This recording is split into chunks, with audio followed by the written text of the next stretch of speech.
Well, who are you? I told you, George, I'm your guardian angel. What is it you want, Barry? You want the moon? Just say the word and I'll throw a lasso around it and pull it down. Welcome home, Mr. Bailey. Sentimental hogwash. I wish I had $1 million. Hello, and welcome back to For My Consideration, a bonus series from And the Runner-Up Is, where I take a request from a patron to talk about any movie of their choosing that was nominated for at least one Oscar. Today we are talking about It's a Wonderful Life, which was nominated for 5 Oscars, including Best Picture. And this was requested by 2 of my patrons, actually, Alicia Smith and Jeffrey Kerr. Thank you for the very timely choice here. And my guest today, in the spirit of this being about the importance of having people to love, I have my partner, the fan favorite, has been on the show many times, but it has been a minute. Mad Max might have been the last time, I'm not sure. But please welcome back to the show, Sebastian Gronback. Hi, it's me. I'm back on the show, and I'm here to talk about one of the most important things of all, and that's Christmas. And boy. I didn't know you had such strong feelings. How about Christmas? Man, I do love it. Oh, okay. I love the trees and the trimming, and I sure do love America's favorite, Jimmy Stewart. That's true. And that is, I feel like he's become one of your favorite actors. Yes. Over the last, 3 years, I'd say my 2 favorite actors are Cary Grant and Jimmy Stewart. 2 great guys, and I don't know if you saw this from the trivia, but Cary Grant was originally maybe involved with this, but he had to obviously drop out and was replaced by Jimmy Stewart. Mm-hmm. Does that make sense to you? I feel like that makes sense. Does make sense. But I think Jimmy Stewart may have been better. We'll talk about it. We will. For this particular role. Mm-hmm. Okay. Well, It's a Wonderful Life is a holiday drama about a guy named George Bailey, who is beloved by his hometown of Bedford Falls. But after a series of unfortunate events, he's contemplating ending his life. So we have the angels from above hearing prayers from people in town, which causes them to send a guardian angel, Clarence, in order to save him. And Clarence is given a breakdown of George's entire life, which is how the film is sort of structured. We got about 100 minutes of backstory, I would say, on George from childhood to adulthood as he's getting married and he's taking over the family business. And he allows his younger brother to go off to college. Meanwhile, George is having to deal with this morally corrupt businessman, Mr. Potter, who's trying to squash the competition however he can by trying to undermine George as much as possible. And then, like the series of unfortunate events I mentioned, his business is often threatened up to the point where it seems past the point of no return and makes him contemplate suicide. At which point, Clarence shows him an alternate timeline of what would have happened if George was never born. So the film was directed by Frank Capra, who also co-wrote the film with Francis Goodrich and Albert Hackett, adapting a short story by Philip Van Doren Stern called The Greatest Gift. It stars James Stewart as George, Donna Reed as his wife Mary, Lionel Barrymore as Mr. Potter, Thomas Mitchell as his Uncle Billy, Henry Travers as Clarence, and Beulah Bondi as, what else, his mother. And It's a Wonderful Life was not a hit at the box office. It made about $3 million. It didn't even break even, and it received mixed reviews from critics, but it did go on to get 5 Oscar nominations, none of which it ended up winning, but maybe a miracle that it did get those nominations given, the reception, regardless of what we think of it today. But let's talk about it. I don't remember if you've seen It's a Wonderful Life before we watched it a few years ago again, which is when I was doing the whole 1946 movies for the Best Picture series. But what are your general thoughts on It's a Wonderful Life and why you think it is such a classic all these years after it was released? Well, I think it's honestly kind of surprising that it wasn't like a big hit at the time, because it is pretty serious, It does have a lot of funny moments in it, but it is pretty serious. It is essentially revolve around a man attempting to kill himself. But I think the ending is really sweet I think the performances are really great here, especially Jimmy Stewart, who I think gives one of his best performances in this movie. This isn't one of the like holiday staples that I watched like a lot when I was growing up. I know it's on TV all the time around this time of the year. My first time I watched it was a couple years ago when we watched it when you were covering the 1940s. So watching it again yesterday, or Friday, whatever day. This past week We watched it again, and it's just a really wonderful time. It's a great story about the importance of believing in yourself. It's a great story about the importance of friendship and family.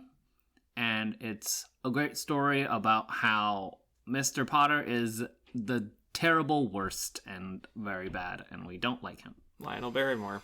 It's a movie that makes me feel happy and good, and I like that. And sometimes that's enough. Sometimes that's enough. Do you think that it is sentimental in a way that you could see why some people don't care for it? Yes, it is a very treacly film, especially at the end. Sure. But I sometimes like that, and I think it's good when it's done well, and I think there are a few people that can do it better at this period in film than Frank Capra. Yeah. I mean, Frank Capra is the guy to do a movie like this, especially about an everyman. And working with a lot of the same people he worked with before, like Jimmy Stewart. Yep. And I agree, one of the best performances, period. I was going to say one that, didn't win an Oscar. For me, this is a film that I watched off and on when I was younger as like that perennial airing on TV. I don't really recall watching it from start to finish necessarily. I think, it wasn't really till I was an adult that I actually watched it all in one sitting. At least I'm pretty sure that's the case.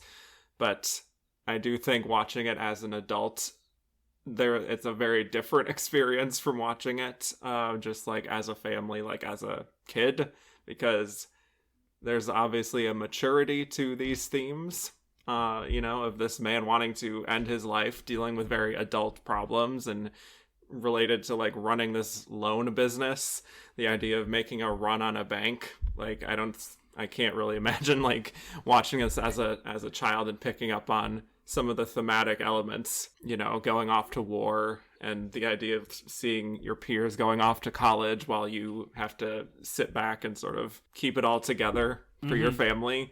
It's heavy stuff. So, but watching it now, it's like, yes, there's some sentimentality to it, and it's sort of just become this representative traditional Christmas movie thing, but I do think it's definitely more than that. It's about happiness and how you can be like the best person in the world, which we see George is like this model citizen for so much of it, but there are people who try to take advantage of that, or just like one wrong move and suddenly you've lost everything.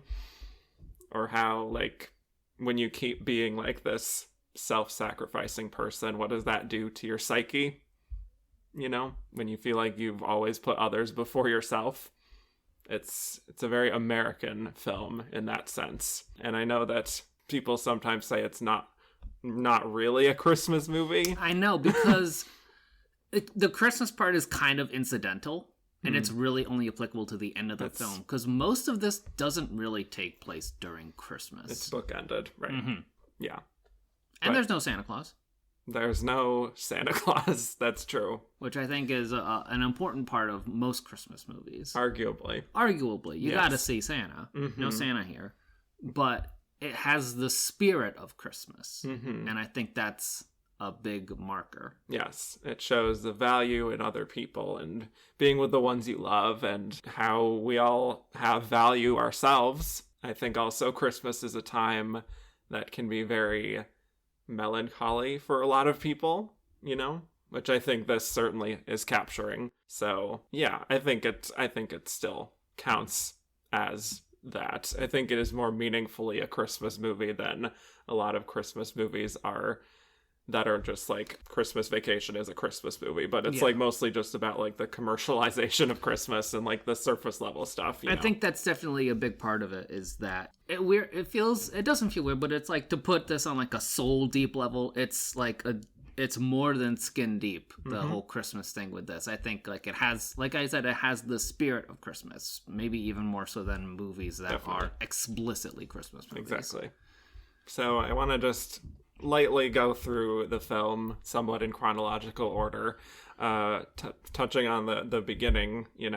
We see these establishing shots of Bedford Falls, and we hear the people praying about George, and then we get this wonderful sort of celestial conversation between the stars, which are actually angels. Do you think this is part of the reason why this movie wasn't a big hit? Because I feel like it's it's an odd way to start a film. It's an interesting tone setter that doesn't quite it's very unique, that particular sequence. I was going to ask how you felt about the execution of that.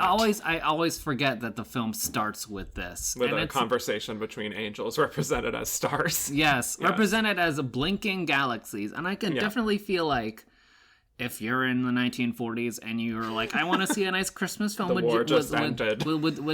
old James Stewart, and you walk in and you see this for like 5 minutes, you're like, I must have walked into the wrong movie theater. I don't see James Stewart anywhere. Yeah. But I think it comes around at the end, and I like it. But it is weird. Yeah. To start. I actually enjoy it. I do think it. I've seen a few articles about this sequence in particular, and saying how I think the simplicity of it actually makes it feel more timeless than if they went to some sort of Heaven Can Wait sort of like elaborate sequence where we see actual angels talking in some weird cloud world. So I think that works. I think they had the right approach to it, oddly enough, even though if we haven't quite seen anything like it before or since. I don't know.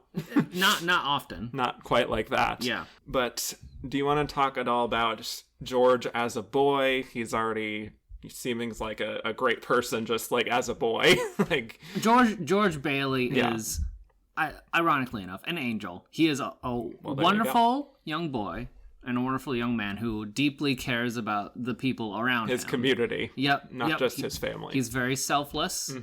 Even there's a lot of points in that early part of the film where we're going through his younger life where he has aspirations, but he always puts them aside to take care of other people. The scene in the beginning with the pharmacist, I think, is actually one of the best sequences in the film. Yeah. And the performance by the pharmacist, who is, I think, H.B. Walker, I believe, is like really, really touching. And that relationship that is established there in the beginning really sets the tone for what kind of person George Bailey is going to be throughout the entire film. And it's another one of those very surprisingly dark elements of the film, is that the pharmacist is dealing with the death of his child, which is kind of very quickly established, kind of like in almost like a cutaway, but is clearly informing his behavior as he accidentally poisons medicine that is to be sent to a child.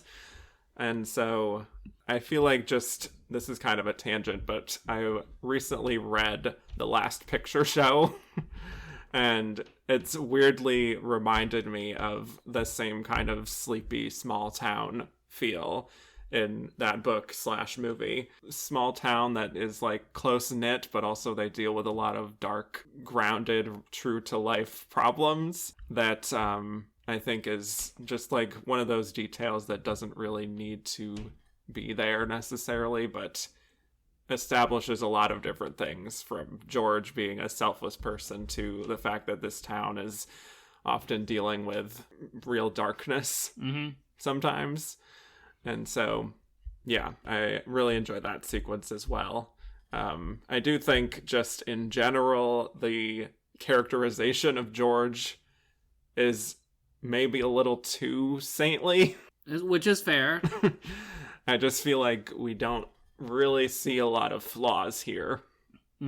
Which I think is obviously intentional. Yeah. Because we're wanting to take this guy who's this model citizen and a hero to everyone around him to, like, how do we get to the point where he wants to end his life? Like, that's what the arc is. Right. But I think we could have seen some shadings, is all I'm saying. Yeah, that's fair. But no matter what happens, he always puts the community first. Yes. Which, of course, comes around at the end. Yeah. But especially through everything that has to do with the family business. Yeah. Yeah. Certainly. I also just want to touch on the relationship he has with Mary, which dates back to childhood, as we see here. Mary whispering in his deaf ear, because, by the way, he also saved his younger brother from the brink of death before the pharmacist situation, which caused him to go deaf in one ear. Mary is whispering that she'll love him till the day he dies. I don't know if you want to put a pin on this, the relationship between him and his wife, but I do think that that is an interesting thread that we can touch on here, and specifically the characterization of Mary. Yeah, we can talk about it. We can just talk about it now. Yeah. Because a lot of, a great deal of the stuff during the quote-unquote flashback, I guess you would call it, that's not really to do with the business, is to do with him and Mary. And what do you think of the chemistry between James Stewart and Donna Reed here? Well, I think it's very clear chemistry that they have, which is a credit to Donna Reed, this being her first starring role. You wouldn't really tell, I would say. But they seem to be on the same wavelength, you know, right from even when they're dancing in the high school dance, whatever that is. Homecoming, I don't really know what it's for, just like the end of school, I don't know. But there's a great moment of Jimmy Stewart dancing that I wish I would see more as a GIF online, because it is very funny. Yes, he's a very clunky dancer, which is fun and endearing. But I think she is also someone who really appreciates George for his selflessness and just him being a good guy, and she tries to replicate that as well when they have the whole run on the bank situation, and she wants to give out the money they would have spent on their honeymoon, you know, to the people to save the business. I think I just kind of struggle with how she kind of just becomes like the perfect wife, essentially, throughout most of the rest of the film, and it's kind of just characterized as, they have 4 kids now and she's taking care of them. And also there's a point where the war happens and she's also like running the local like USO situation. Yeah. And it's a lot of just like, it feels very put to the side, everything to do with her. Yeah, there's not a terrible lot of interiority there. No. I feel like I want a little more of the emotional weight of having to deal with a husband who's very selfless, and thus they live in very modest means. And, you know, I just want a little more struggle there, I suppose, to make it feel a little more like a realistic relationship. Yeah. But it's just kind of established from the beginning. She'll love him till the day he dies, and like that's it. Yeah. So it's one of these things where there is no struggle in the marriage. Yeah. But that comes with the territory of being like, these two are they're just really perfect people. They do everything for other people and for each other.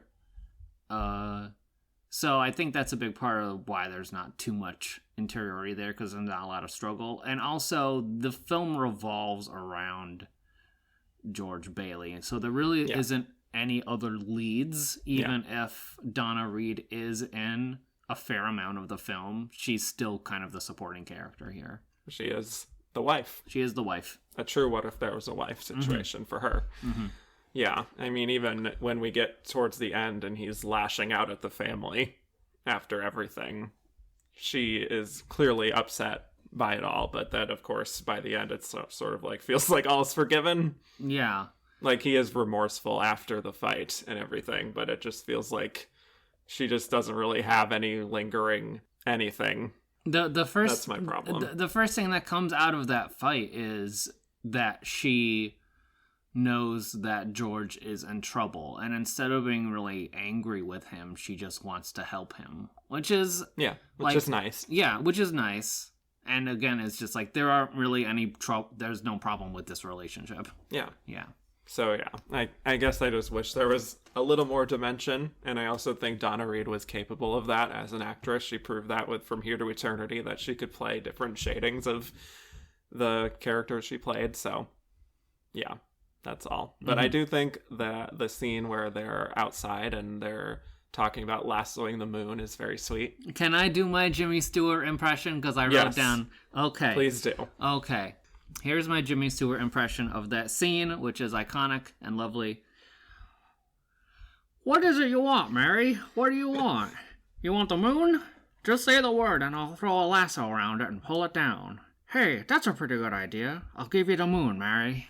Wow, that was pretty good. And I watch that scene and I'm and I look at you and I'm crying and I'm just like, this is great. Like, this is beautiful. This is a wonderful thing, and George Bailey is a wonderful man. And I certainly hope nothing bad ever happens to him. Yes. And unfortunately, that's not the case. Mm-hmm. Can we take a minute here to talk about the main antagonizing force in this film, and that is, of course, Lionel Barrymore as Mr. Potter. Yes. The moment I saw him on screen, I immediately turned to you and said, I hope Mr. Potter goes to hell.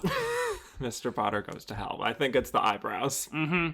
The eyebrows do not help. It's definitely the eyebrows. I don't know if they sculpted them specifically or if that was just Lionel Barrymore's look, but he just naturally looks like a unsavory, untrustworthy person. Then there's just like a smarminess to him, and it's just like the classic asshole businessman who only cares about himself. Very archetypical, I would say. I don't know if he is given much room either to give a lot of shadings to that character. There is no shading to Lionel Barrymore's character in this film. He is just mean to the core. He's a nasty old man who only cares about money and would gladly make Bedford Falls worse if it would make him richer. Yeah, exactly. I did find something interesting in regard to the depiction of Mr. Potter and what he represents. I'm just going to read this quote. I believe this is from the FBI. There was a memo about this particular depiction, if you can believe it. They said, with regard to the picture It's a Wonderful Life, redacted, stated in substance that the film represents rather obvious attempts to discredit bankers by casting Lionel Barrymore as a Scrooge type so that he would be the most hated man in the picture. This, according to these sources, is a common trick used by communists.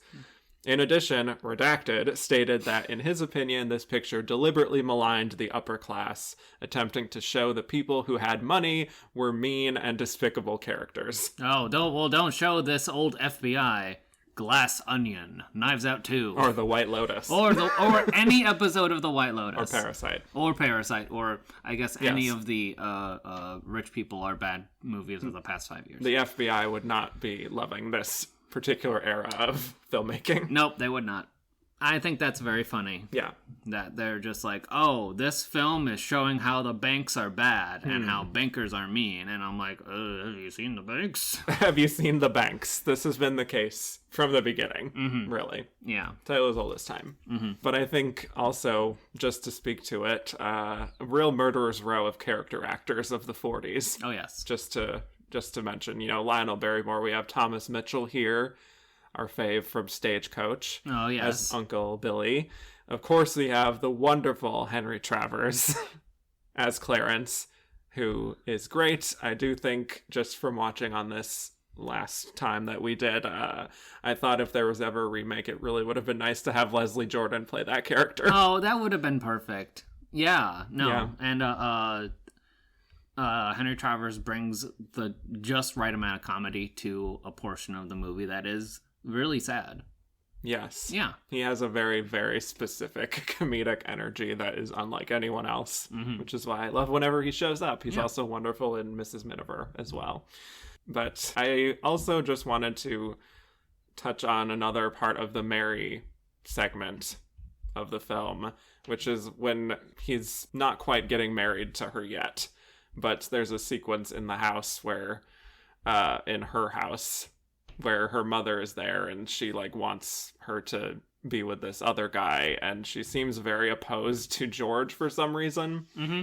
And I just don't really know why she has such an issue with George. It's who, the mother? Yeah.